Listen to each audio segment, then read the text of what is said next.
CrossFit has been losing popularity for years. If you look at this chart by Google Trends, over the past 5 years, CrossFit has been having a slow and steady decline in the amount of search and attraction that's being drawn towards it, even though it's had huge spikes due to the CrossFit Open, the CrossFit Games. You can see those spikes very quickly taper back off after a month span or so. So in this video, I really want to talk to you guys and dissect why CrossFit has been losing popularity. Is it going to eventually go away and just become another fad thing that just died off? Is it going to have some amount of relevancy and be around for a while? Or does it actually have the possibility of even increasing back in popularity within the next 10, 20 years or so? So let's talk about it, share my thoughts, share my experience. But first, yes, my Saints did lose to the Buccaneers. Tom Brady is the GOAT. As much as I hate him, he's the best. So you can't blame my team, okay? They played Tom Brady. No wonder they lost. Anyways, obviously, having a decline makes sense. Everything gains popularity, more people are drawn to it, they try it out, they enjoy it, they fall in love, they start coaching, some people are even getting married inside of CrossFit gyms. People totally love it. But then naturally, as humans, we start to lose interest in things. We try to find new things to come and fill that void that CrossFit once did for us. So with that being said, the first thing I want to point out is that CrossFit has definitely become more mainstream. CrossFit used to be this thing where it was in a very large warehouse and the bars didn't spin and they were all rusty because they just found them on Craigslist for $50. It was very, very new and it provoked curiosity within people, and people were like, what is going on? Because beforehand, there was weightlifting and powerlifting, which weren't very popular back at the beginning of CrossFit and still aren't really popular at all. And I actually heard in the news that they're actually thinking about taking away the Olympic weightlifting in the Olympics, which would be crazy if that happened. But there was Olympic weightlifting, powerlifting, and then bodybuilding, which was cool and all. And it's definitely a good, mixture of building power, building raw strength, and building muscle and aesthetics. But CrossFit came around and took all those components, as well as people that trained for triathlons and gymnasts, and made this totally brand new thing that just made people go crazy for it and wonder what the heck is going on. I remember, when gyms first started becoming really, really popular back in early 2005, 2010s, it'd be so weird to see a group of people running along the street because that'd be their 400-meter run route, and they would do that and then come back in and do thrusters, and cars would come into the parking lot and check things out all the time. It was just such a new, curious thing people wanted to get into, because not only was it a cool looking workout program, but there was a ton of people doing it at the same time, so you would do it with people and have friends and build that community and have people to do it with. Whereas most, if you go to a traditional gym, you might only have a couple friends you go with. If that, you might just go by yourself. So CrossFit, brand new thing. Everyone was interested in it. They tried it out. A lot of people were falling in love with it because it was just so different. But just to give you a little bit of context, I started CrossFit back in mid-2013, and when I started, it was totally different than it is now. The class structure, the community, the programming, so much has changed over the years for the good, but it has also led to the decline of CrossFit, in my opinion. Let's kind of dissect that a little bit. So back when I first started CrossFit, back in 2013, it was something that I literally could not stop thinking about. I loved everything about it. I watched all the videos about it. I was reading about it. A fun fact I think I've shared a couple times on this channel is that when I went to take my level 1 certification to start coaching, I didn't take it with the aspiration to coach. I just was so head over heels with CrossFit that I just wanted to learn as much as I could about it. So I was like, I'm gonna sign up for this seminar and just have an L1. I just happened to tell the gym owner at the time that at the gym I was going to that, hey, I took my L1. They said, you want to intern? And I was like, sure. So I just happened to fall into coaching, and luckily I did, because it's been an absolutely amazing experience and period in my life. But back then, no one questioned the coaches. The programming was sacred, and everyone would go 5 days a week, if not more. It was a super tight-knit community. People always hung out afterwards and had beers. They went to restaurants, or literally, you didn't just go to this gym to work out. You went to this gym, and that's where all your friends were, because everyone at the gym was your friend. So CrossFit was very, very different back then, and to say that I started back in 2013 isn't even that long ago. It is, when you look at where we're at now from then, but there's people who have been doing CrossFit since 2005. People doing CrossFit for a lot longer than I have. Whereas now, and where CrossFit's become, it's become more boot camp-esque in a lot of different places.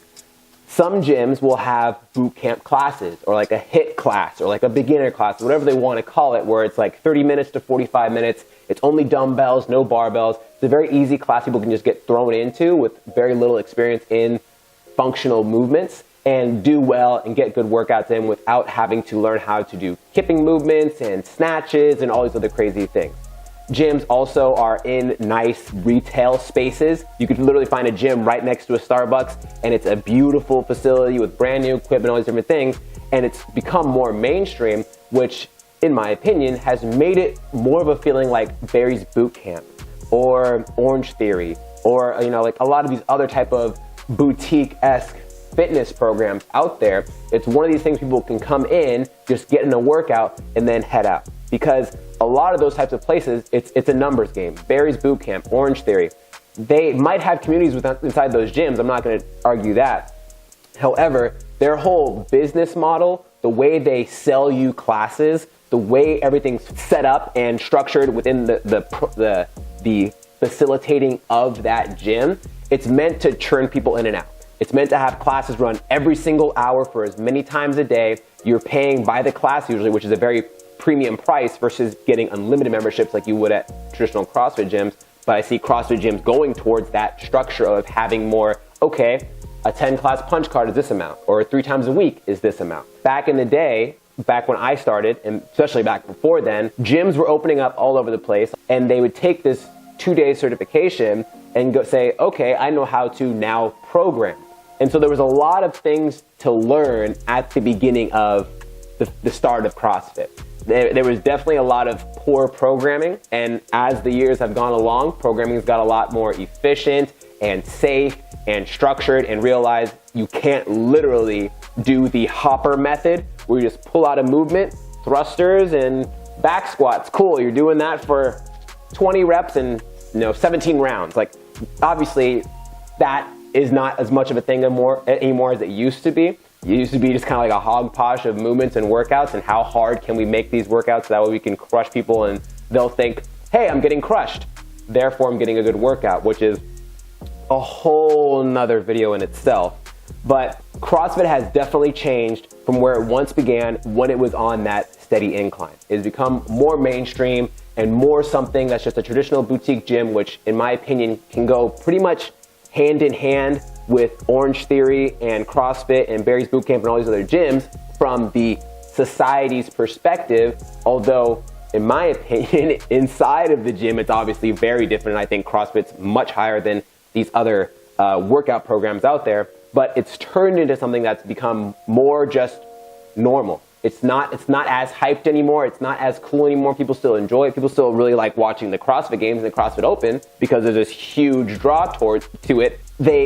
It's something that has just not been as popular and is slowly declining in popularity. It totally makes sense. You have your highs and your lows. Now, where I think CrossFit's going to go over the next span, I do not think CrossFit is going to phase out. I very strongly believe that that's not the case. I believe in the next 20, 30, 40 years, the basis of CrossFit methodology is still going to be around. It's still going to be used. Might not call it CrossFit anymore, but CrossFit has started this huge eruption in the functional fitness space where people want to do more compound movements, more complex movements, things that are truly athletic and help you in your daily life versus just building up your bicep strength or working on just snatches and just clean and jerks or just doing gymnastics. I think that it is something that has literally changed the fitness space forever. So I don't think it's going to totally phase out. Now also, I don't think CrossFit's going to maintain where it's currently at and kind of just teeter up and down. I think that CrossFit has the ability to gain a little bit more traction further down the road because of the fact that it's become more mainstream. Like I said, back when CrossFit first started, it was like, hey, you open an affiliate, everyone gets an affiliate. And because of that, a lot of people were putting together poor programming, poor class structures, they had poor pricing, the facility was, garbage, and it was like not a welcoming place or super dirty and gross and things like that. But now the affiliates that were like that are either doing two things. They're either one, getting their stuff together and upgrading their facility, upgrading their coaches, making the experience that much more pleasurable for people, or they're going out of business. And the gyms that are doing those other things, that are providing the best service that they can, are going to stick around. So the fact that now the cream is going to rise to the top, and the people that were down here kind of just, making ends meet but didn't really understand like business or how to get things rolling, are unfortunately going to phase out, but it is what it is. Because now we're going to have these higher quality gyms around, CrossFit gyms, I believe that it's going to hopefully bring some more traction back to the CrossFit name as there's more structure and more intent behind CrossFit programming and things like that.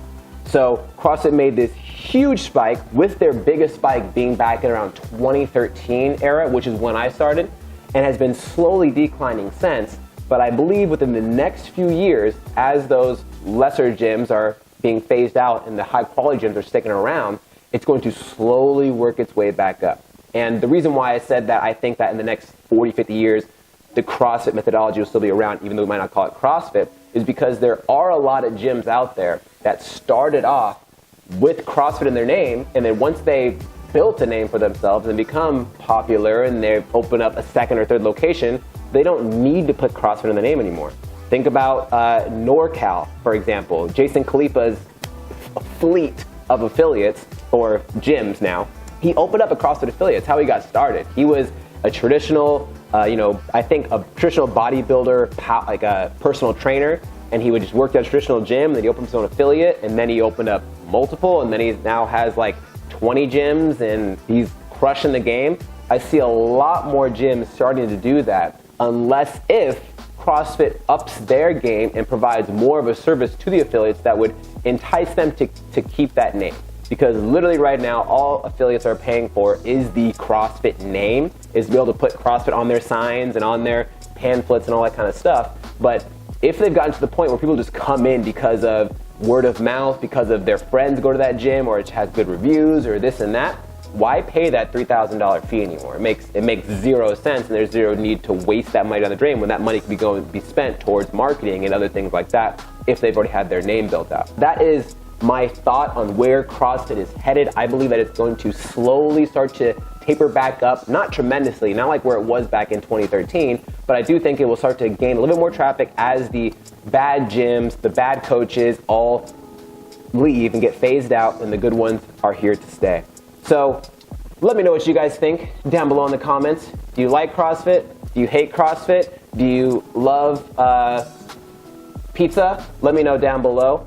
Leave a like if you enjoyed this video. Subscribe for plenty more content, as well as while you're down in the comments, let me know what you want to see in the next video. Thanks so much for watching, you guys. If you watched all the way to the end, I appreciate you. Send me a DM on Instagram and, say hi.